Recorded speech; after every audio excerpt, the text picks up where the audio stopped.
Hey guys, Monochrome here. Welcome back to my channel. If you're new here, welcome. Genuinely good to have you. Got another book review for you today.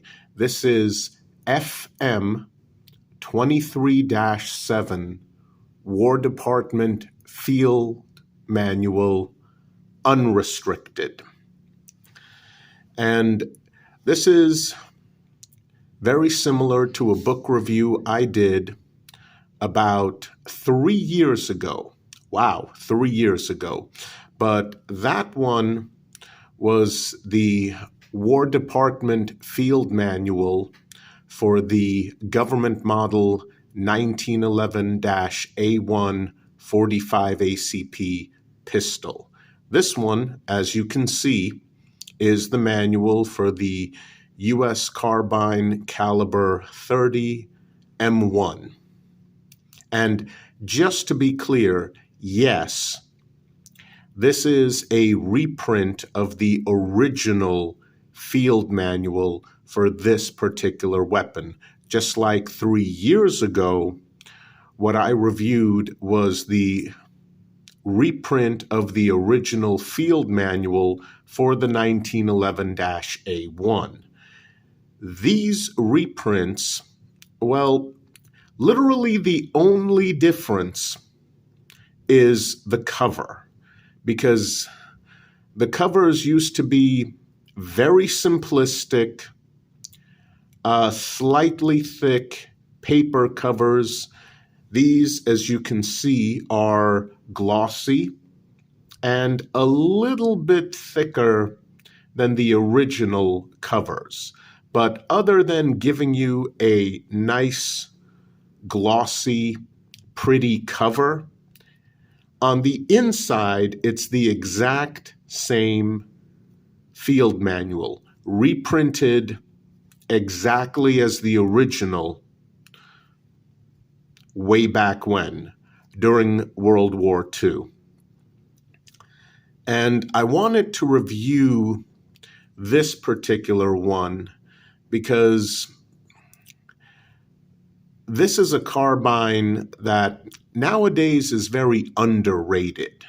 You take a look at certain firearms brands such as Ruger, they have a 9mm carbine with a nice synthetic stock, and the basic design is, well, there you go. I mean, this M1 carbine, it didn't have black plastic parts. It didn't have Glock or Smith & Wesson or Beretta handgun magazine compatibility. But this is what certain troops were supplied during World War II, not because there was a shortage of the standard issue rifle at the time, and so the powers that be decided, screw it, we'll give them carbines. No. There was a shortage of government model 1911-A1 45 caliber pistols. So for certain troops, usually those not on the front line, in the thick of it, support troops, those types of troops, this is what they were issued, obviously along with the carbine. So it's important to have a field manual that covers everything. And the really nice thing about these types of manuals is it's just meat and potatoes. You get all the information you need, everything that's necessary, nothing superfluous. There's no political commentary, there's no political BS, there's no philosophy of use. It's just, here's how it works, here's how you take it apart, here's how you clean it, here's how you put it back together, and here's some suggestions on how to use it in real-world conditions during the Second World War. I mean, this carbine is something that support troops, secondary troops were issued. And yeah, you even had Army cooks being issued this weapon. And like I said, the really nice thing is there's no political BS that goes along with an Army field manual. Just here's everything you need to know. Things you don't need to know, you're not going to find it here. And even though that's a good thing, there are issues with it. Keep in mind when the original versions of this manual and other similar manuals came out, I mean, illustrations, photographs, yeah, not the most highly advanced. Let me show you what I'm talking about. Okay, well, here's an illustration that's rather easy to understand, but as far as photos, I mean, yeah, it's definitely more than a little bit grainy, but these are reprints of original photos, so you can't expect the highest quality photography like we have nowadays, or even like they had 20 years ago. This is, yeah, World War II era. And here's another example.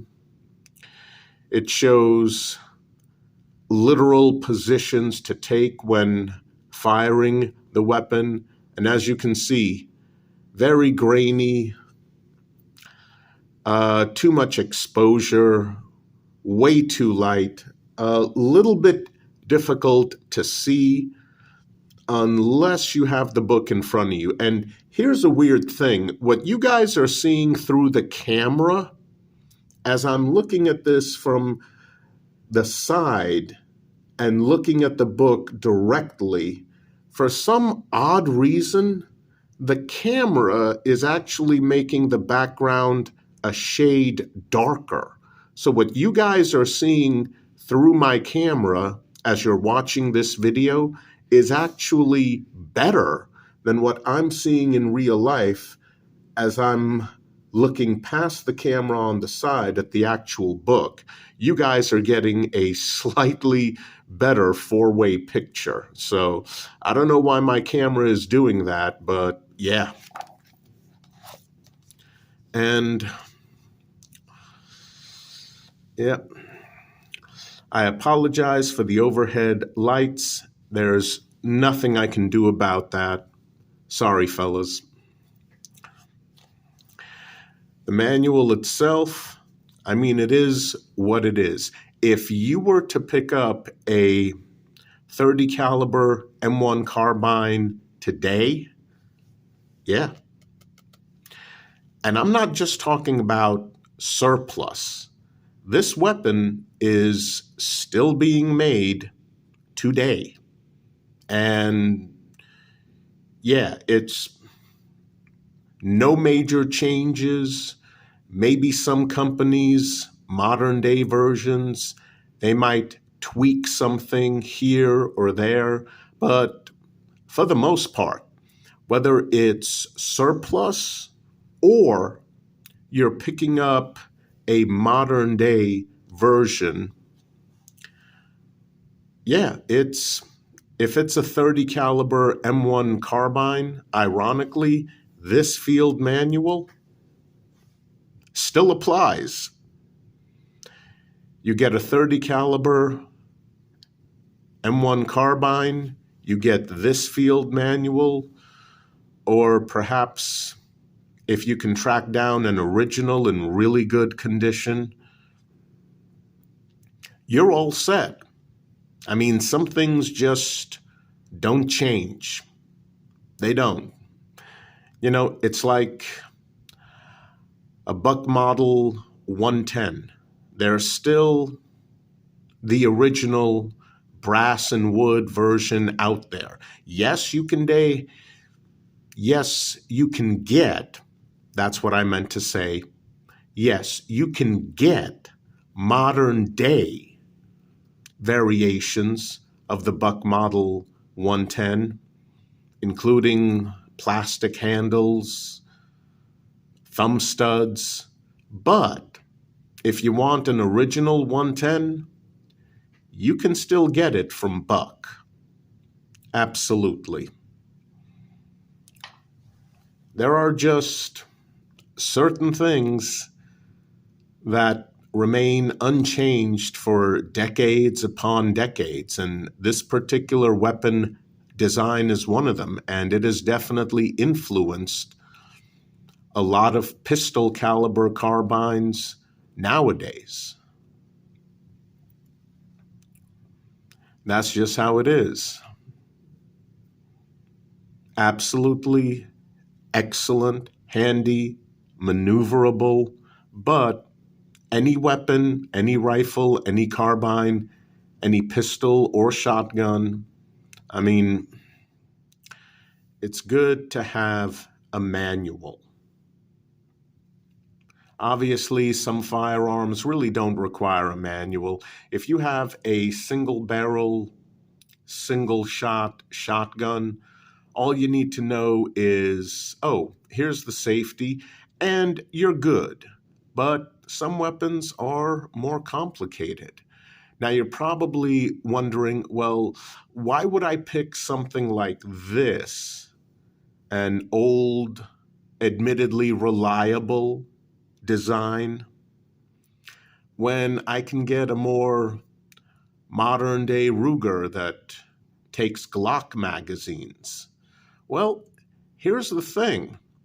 There are quite a bit of jurisdictions out there where you can get certain firearms as long as they are not military weapons or as long as they are not chambered for military calibers. Now, I'm talking worldwide, not just America.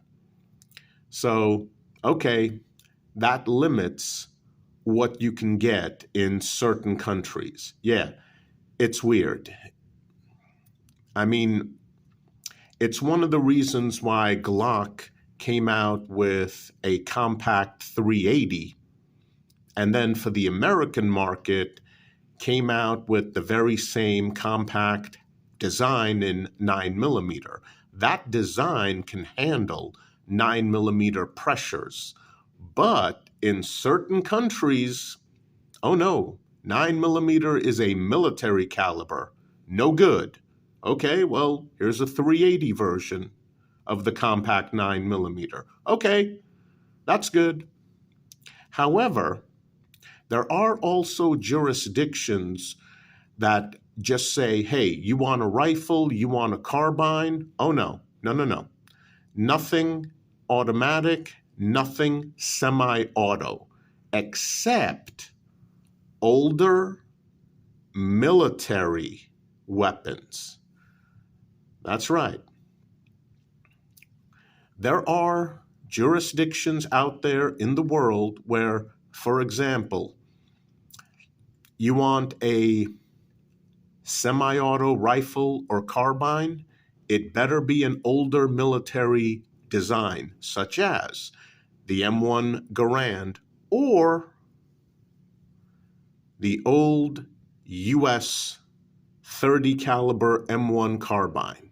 So in those jurisdictions, you can forget about that black plastic Ruger that takes Glock magazines or Smith & Wesson magazines or Beretta magazines, because if you want a carbine that's semi-auto, this is going to be your best and easiest option.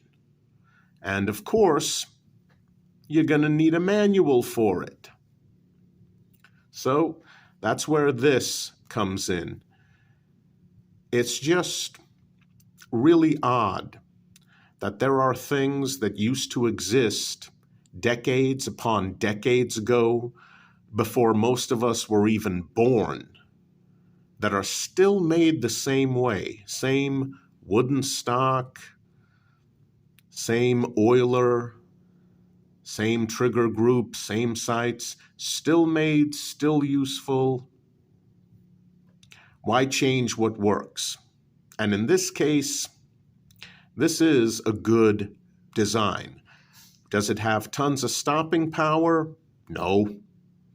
But, on paper, this should not have been popular with the troops.